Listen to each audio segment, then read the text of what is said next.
बिस्मिल्लाहिर्रहमानिर्रहीम। उम्मीद करता हूँ सब दोस्त खैर खैरियत से होंगे। आज हम आपको बताएंगे कि डिफ़ाइन बेस लाइन के अंदर जो इंक्रीमेंट का फंक्शन है उसे किस तरह यूज़ करते हैं। टोटल स्टेशन को ऑन कर लेंगे।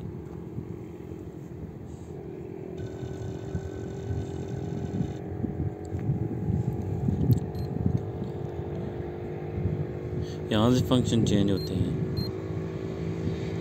पेज 2 में जाएंगे, मेन्यू में जाएंगे, एसओ लाइन में जाके एंटर करेंगे, डिफ़ाइन बेस लाइन में जाएंगे। यहाँ पे डिफ़ाइन फर्स्ट पॉइंट पीटी के कोऑर्डिनेट डालेंगे और ओके कर देंगे। सेकंड पॉइंट के कोऑर्डिनेट डाल के ओके कर देंगे। अजमत तुम्हारे पास आ गया। ये लेंथ से उसके एच स्केल के सामने लेंथ 300 फुट आ गई है। ओके करेंगे, पॉइंट में जाएंगे।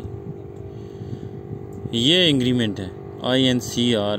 इसके सामने अगर हमने ज़ीरो करना है तो ये ऑटोमेटिक दोनों ज़ीरो हो जाएंगे। अगर ये हमने 50 करना है, एंटर करेंगे, ये ऑटोमेटिक इस एरो को दबाएंगे तो ये 50 हो जाएगा। अगर ऑफसेट हमने 50 पे लगाना है तो इसको दबाएंगे, ये भी 50 हो जाएगा। इसी तरह अगर हम ये इसको दबाएं तो ये 100 हो जाएगा, ये 150, 200।